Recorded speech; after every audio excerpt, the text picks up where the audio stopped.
Whoa. I'm running short of words right now, but I cannot afford this because I have to speak. Thank you so much for all the love, for all the warmth. Thank you for accepting me. Thank you very much.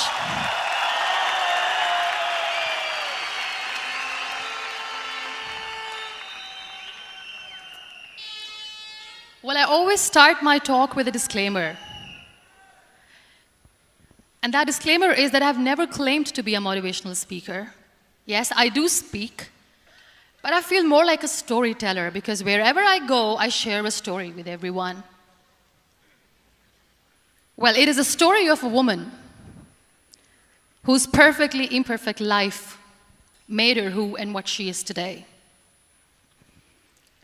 It's the story of a woman who, in pursuit of her dreams and aspirations, made other people realize that if you think that your life is hard and you're giving up on that because you think your life is unfair, think again. Because when you think that way, you are being unfair to your own self. It's the story of a woman who made people realize that sometimes problems are not too big. We are too small because we cannot handle them.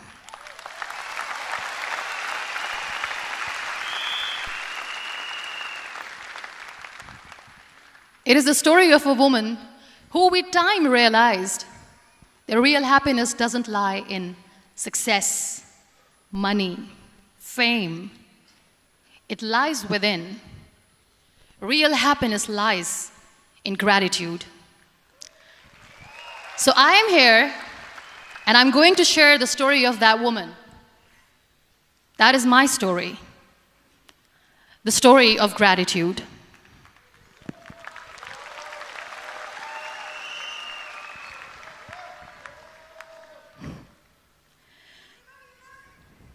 I love you too. I love you all. I believe in the power of words. Many people speak before they think. But I know the value of words. The words can make you, break you, they can heal your soul, they can damage you forever. So I always try to use the positive words in my life wherever I go. They call it adversity, I call it opportunity. They call it weakness, I call it strength. They call me disabled, I call myself differently abled. They see my disability. They see my disability, I see my ability. There are some incidents that happen in your life, and those incidents are so strong that they change your DNA. Those incidents or accidents are so strong that they break you physically. They deform your body, but they transform your soul.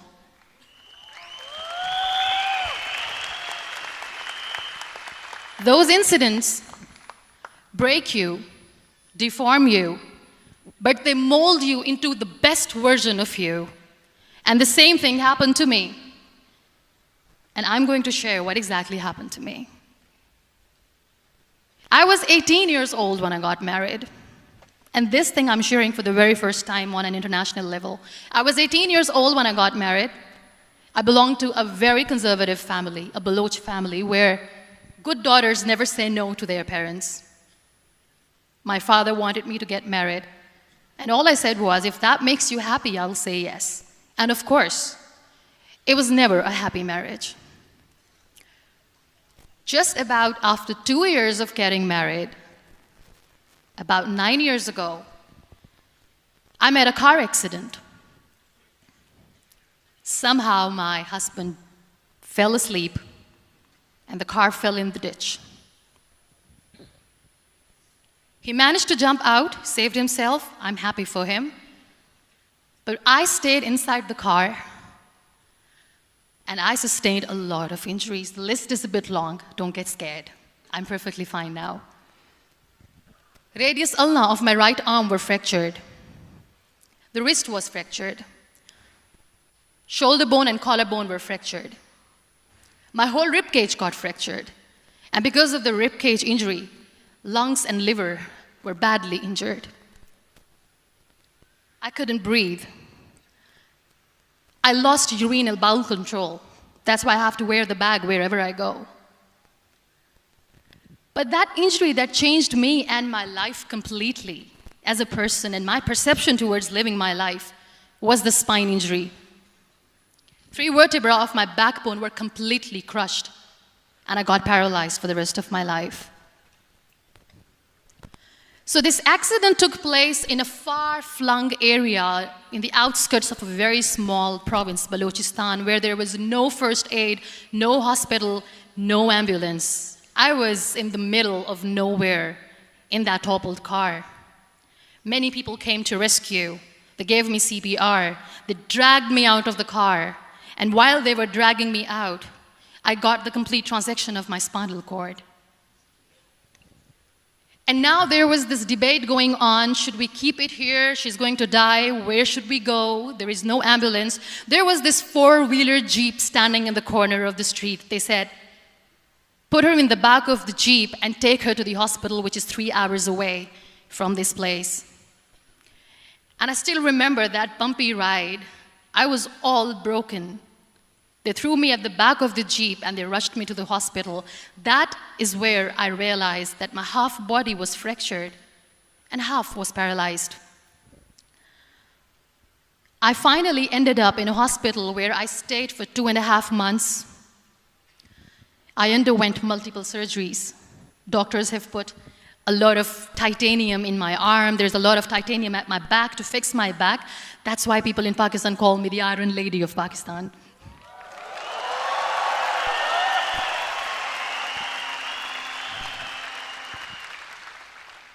Sometimes I wonder how easy it is for me to describe all this all over again.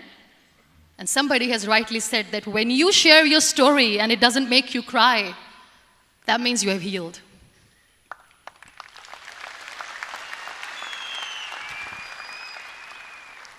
Those 2.5 months in the hospital were dreadful.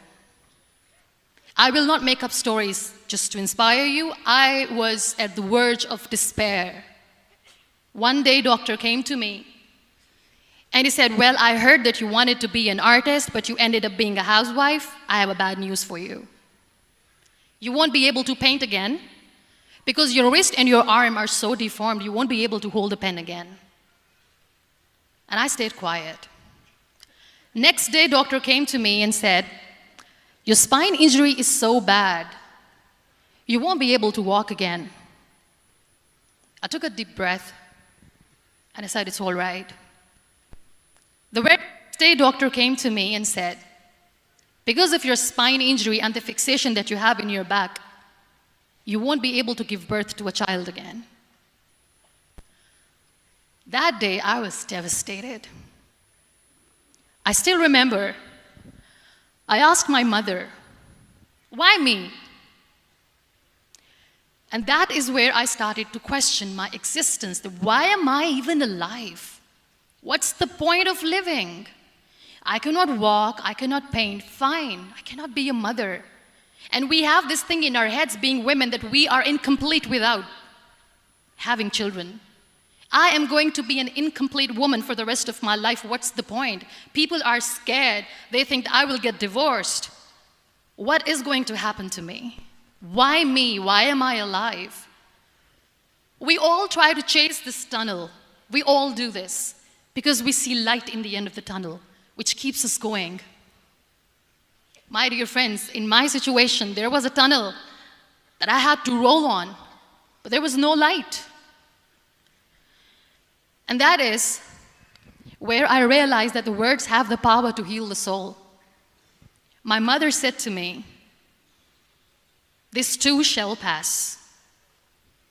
God has a greater plan for you. I don't know what it is, but He surely has.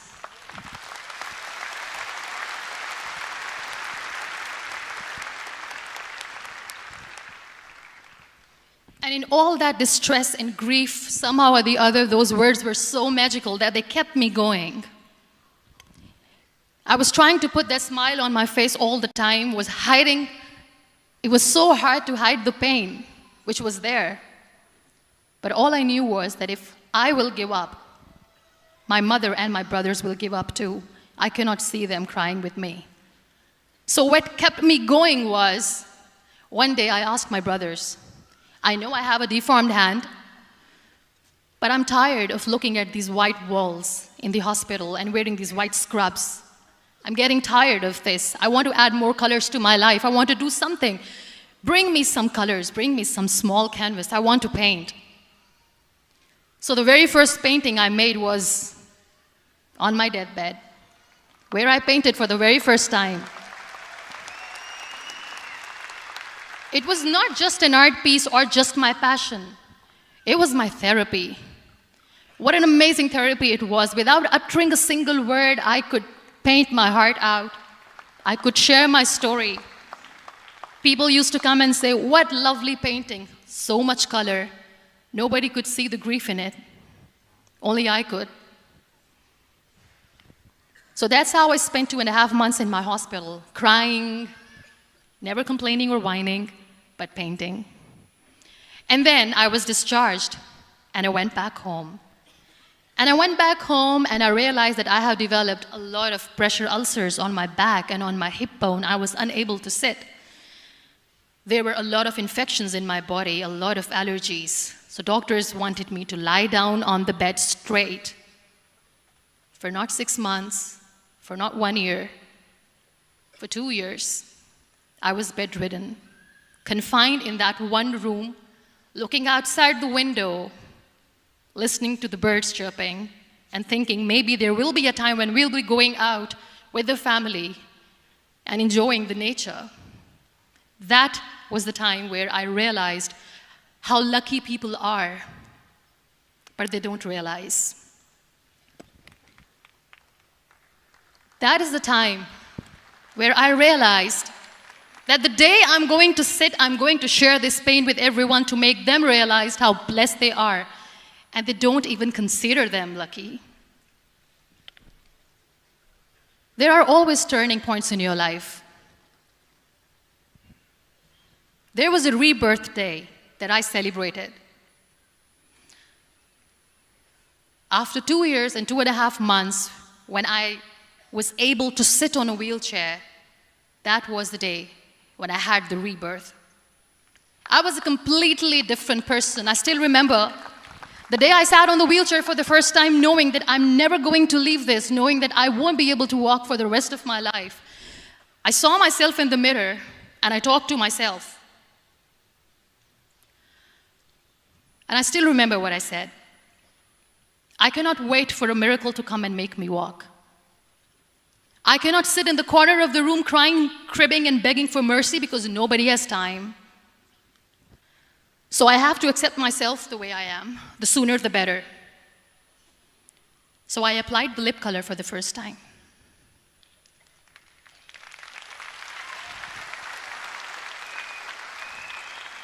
And I erased it. And I cried. And I said, what am I doing? A person on a wheelchair should not do this. What will people say? Clean it up. Put it again. This time I put it for myself. Because I wanted to feel perfect from within.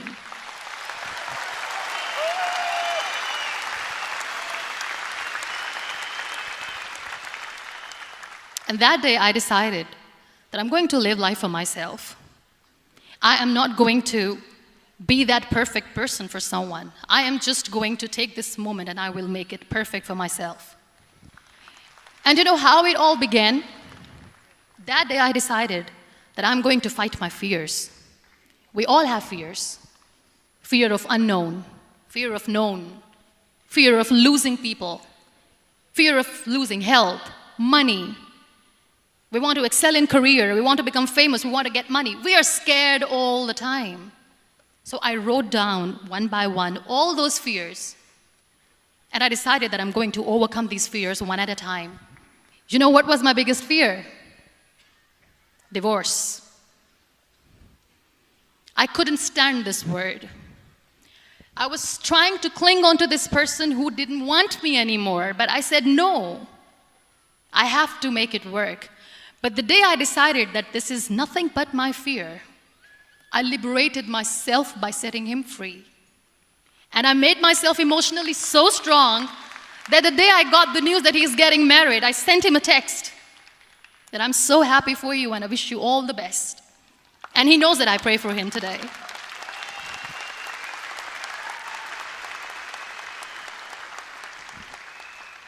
My biggest fear, number 2, was I won't be able to be a mother again. And that was quite devastating for me. But then I realized there are so many children in the world, all they want is acceptance. So there is no point of crying, just go and adopt one. And that's what I did.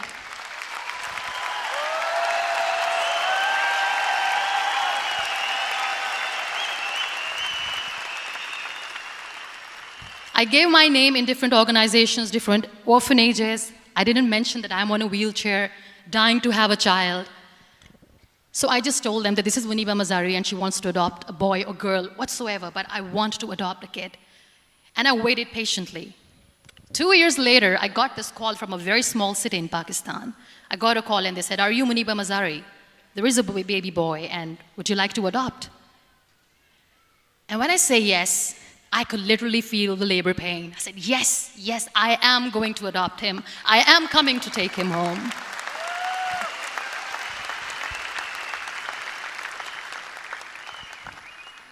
And when I reached there, the man was sitting and he was looking at me from head to toe. And in back of my head, I kept thinking that, oh my God, he is going to say she's on the wheelchair, she doesn't deserve it. How is she going to take care of him? And I looked at him and I said, "Do not judge me because I'm on the wheelchair." But you know what he said? He said, "I know you will be the best mother of this child. You both are lucky to have each other."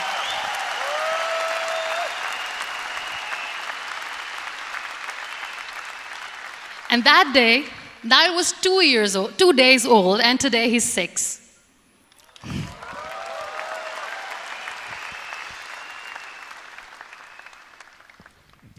You'll be surprised to know another bigger fear that I had in me. It was facing people. I used to hide myself from people. When I was on bed for 2 years, I used to keep the door closed. I used to pretend that I'm not going to meet anyone, tell them that I'm sleeping. You know why? Because I couldn't stand that sympathy that they had for me. They used to treat me like a patient. When I used to smile, they used to look at me and say that, "You're smiling, are you okay?" I was tired of this question being asked, "Are you sick?" Well, a lady yesterday at the airport asked me, "Are you sick?" And I said, "Well, besides the spinal cord injury, I'm fine, I guess."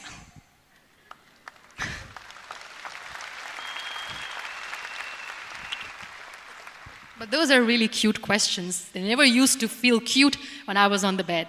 So I used to hide myself from people, knowing that, oh my God, I'm not going to see that sympathy in their eyes. It's all right. And today I'm here speaking to all these amazing people because I have overcome the fear.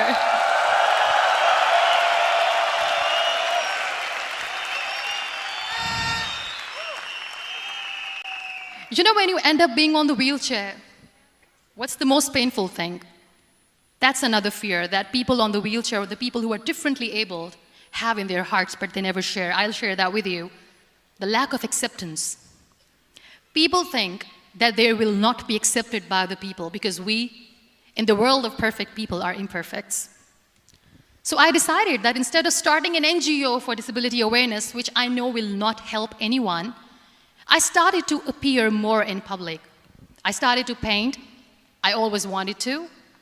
I have done a lot of exhibitions. I'm Pakistan's first wheelchair-bound artist. I have done a lot of modeling campaigns, different campaigns for brands like Tony and Guy.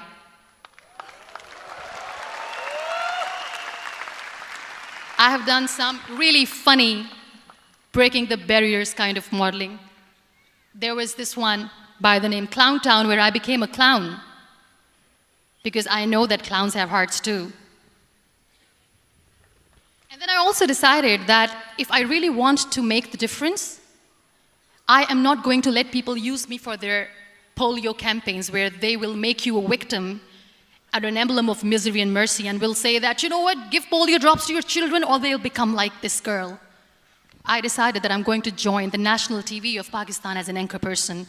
And I've been doing a lot of shows for the last 3 years.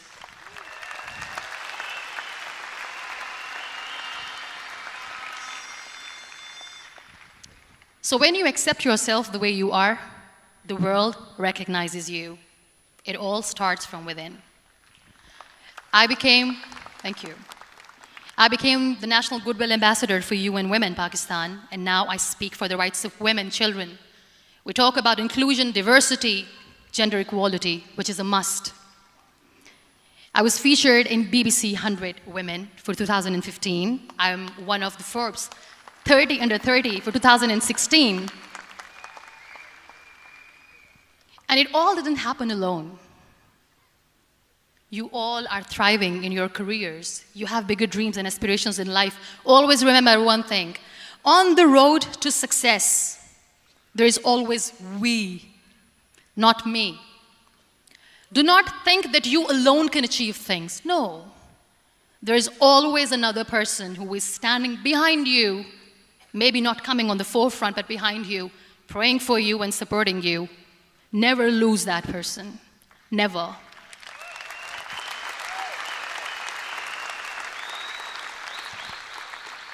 No matter how much I say that I couldn't find a hero, so I became one, I still want to recognize those 3 people in my life who literally changed my life completely, and I get inspiration from them every single day.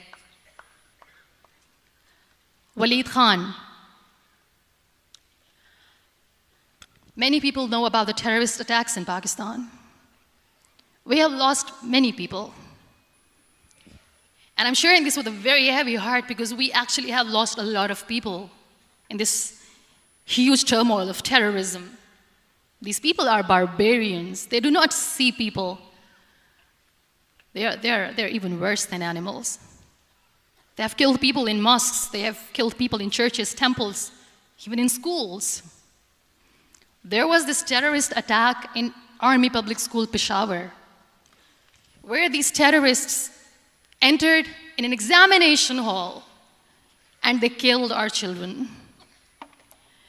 And in that attack, that day, this beautiful boy, Waleed Khan, who was my hero, my real-life hero, was the proctor who was taking care of the students, was keeping an eye on the students. Those barbarians shot him 3 times in the face, 5 times on his body, and he fell down. I was asked to give a talk in the school after a week of that terrorist attack. With a very heavy heart, I went there and I spoke. We sang a few national songs. I thought that maybe I've done my part, but deep inside, it was killing me. I could see children injured. I could see children sitting on the wheelchairs, looking at me, wondering, what next? What was our fault? Just because we were here to give examination, we have been shot. So many people, so many children lost their friends. Their classrooms were empty. The next day they went to the classroom. So this kid, Waleed Khan, I was asked that he is in a hospital right now, and you have to go and see him and motivate him and tell him that it's going to be okay. And when I saw Waleed Khan coming on the wheelchair for the first time in front of me, face was all deformed. His leg was fractured, his arm was fractured. He couldn't talk, he lost his teeth. He cannot sneeze, he cannot smell. He cannot eat. And I kept thinking, what should I say? That everything is going to be all right? No, nothing is all right. And while I was juggling with the words, what to say, what not to say, this beautiful child, Waleed Khan, came to me and he said, "Are you Muniba Mazari?" I said, "Yes." He said, "Baji, let's take a selfie."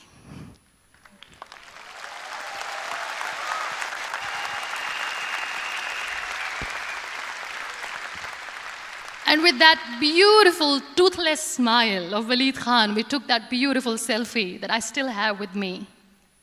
I don't share that here because he was in a very bad shape that time. And that is where I realized that when I was thinking too much about his deformities, he's happy with himself. He doesn't even care. Because today he goes in the same school, and when somebody asks him that what happened to your face, why so many scars, you know what he says? "These scars are my medals and I wear them with pride."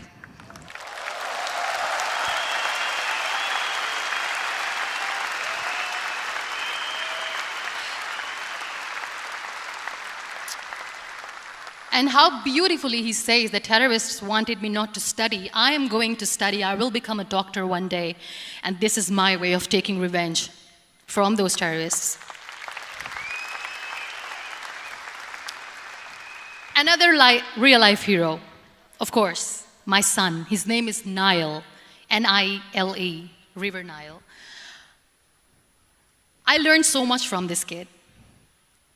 The first and foremost thing is patience.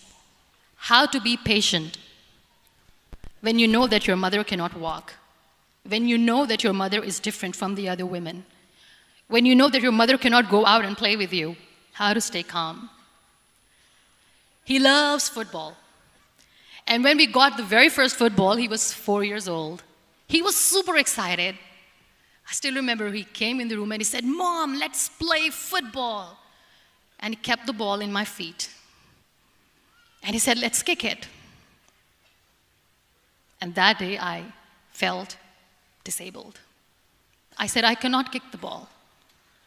And I was down with the same face. He looked at me and he said, "Well, that's all right. Your legs are not working, but your hands do. Let's play catch the ball."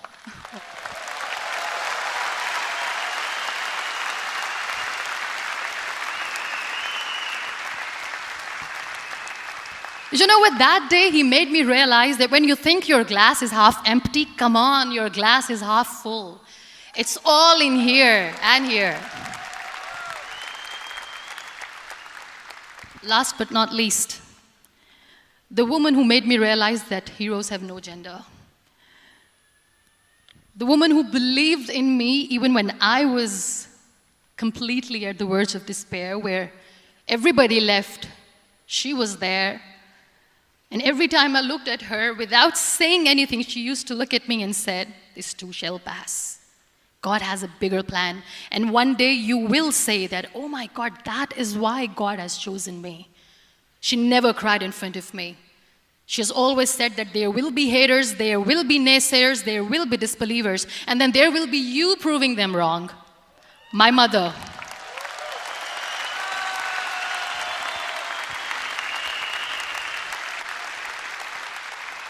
Whatever I am today, I'm nothing without her. I'm nothing without her. Thank you, Mama. I wish you were here. Thank you for making me who I am today.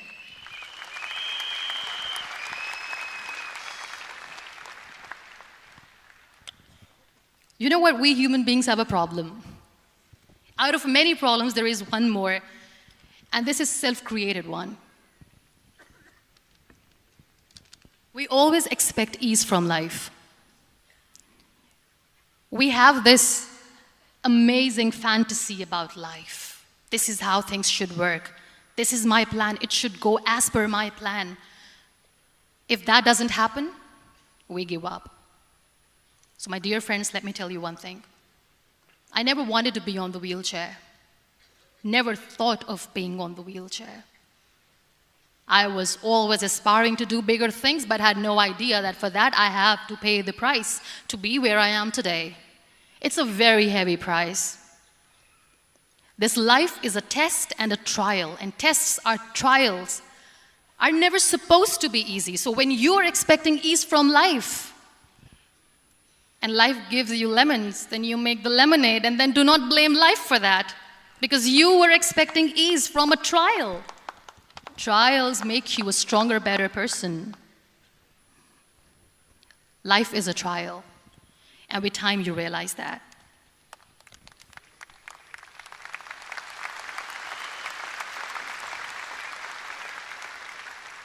It is okay to be scared.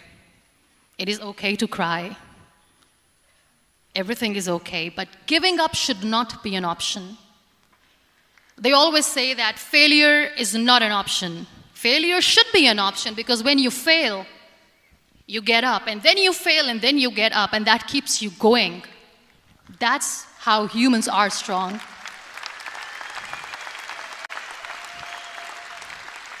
Failure is an option, should be an option, but giving up is not. Never. We have this thing in minds. We call it perfection. We want everything perfect. We want ourselves to be perfect. There is this image in our head about everything. Perfect life, perfect relationships, perfect career, perfect amount of money that we need to earn no matter what. Nothing is perfect in this world. We all are perfectly imperfect, and that is perfectly all right. That's all right. We were sent here not to become the perfect people. Those people who tell you how to look perfect, even those people are imperfect. Trying to fight this fear of looking imperfect. I used to be perfect. I still remember. I got this compliment years ago when I used to walk. Oh my God, look at you. You're fair, you're tall, you're perfect. Look at me now. You're still perfect. Only the perfect eyes can see that. Only the perfect eyes will see that. Only the perfect eyes will see that.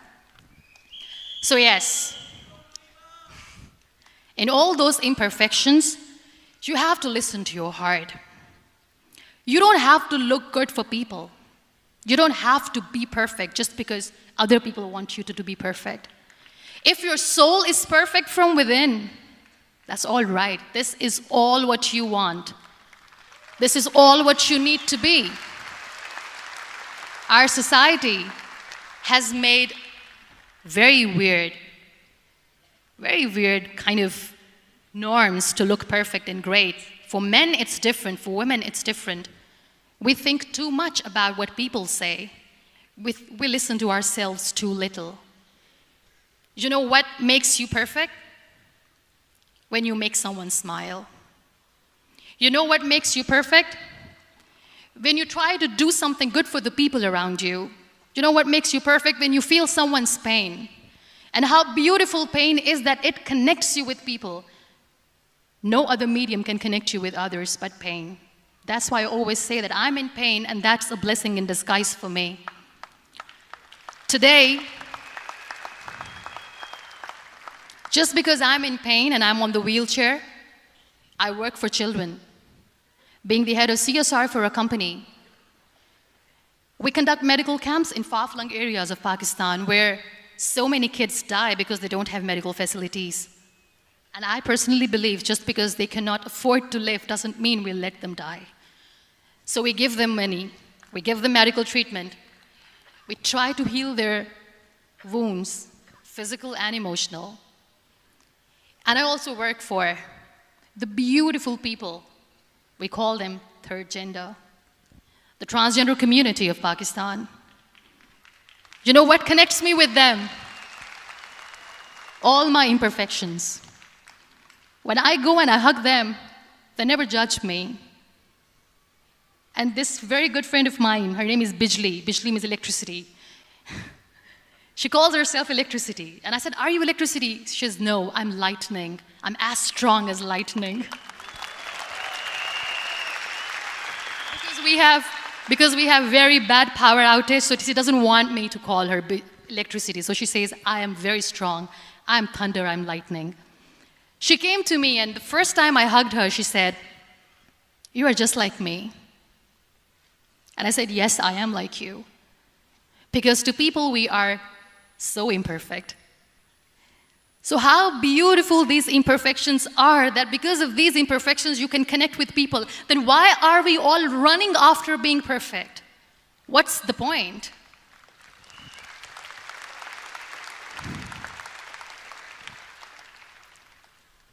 Every time I go in public, I always smile.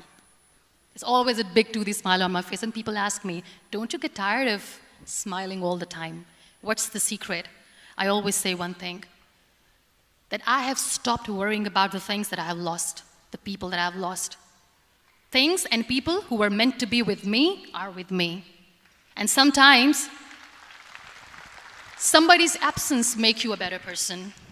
Cherish their absence. It's always a blessing in disguise. I always say that people are so lucky they don't even realize. You must be thinking, okay, you're lucky in what sense? Well, the breath that you just took was a blessing. Embrace it.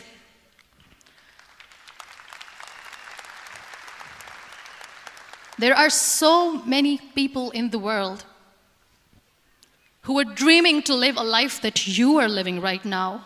You have no idea. Embrace each and every breath that you are taking. Celebrate your life. Live it. Don't die before your death. We all die.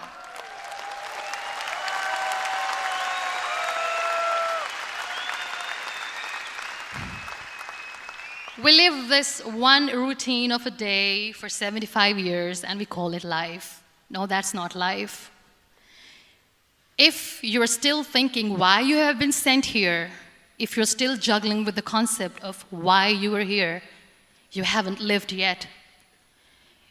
You work hard, you make money, you do it for yourself. That's not life. You go out, you seek for people who need your help, you make their lives better. You become that sponge which can absorb all the negativity, and you become that person who can emit beautiful, positive vibes. And when you realize that you have changed someone's life, and because of you, this person didn't give up, that is the day when you live. Always.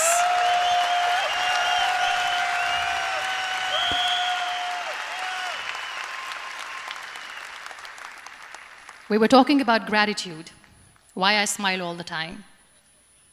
I cry all night when nobody sees me, because I'm a human and I have to keep the balance. And I smile all day because I know that if I will smile, I can make people smile. That keeps me going.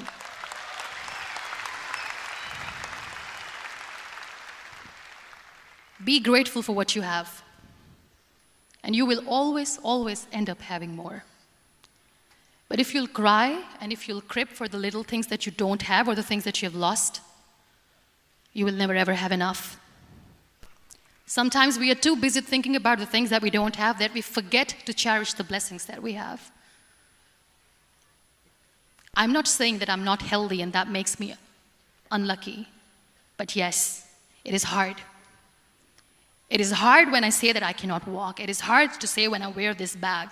It hurts. But I have to keep going, because never giving up is the way to live, always.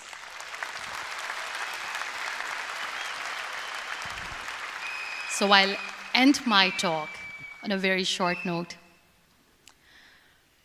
Live your life fully. Accept yourself the way you are. Be kind to yourself. Be kind to yourself. I'll repeat, be kind to yourself, and only then you can be kind to others. Love yourself and spread that love. Life will be hard. There will be turmoils, there will be trials, but that will only make you stronger. Never give up. The real happiness doesn't lie in money or success or fame. I have this all, I never wanted this. Real happiness lies in gratitude. So be grateful, be alive, and live every moment. Thank you so much, everyone. Thank you.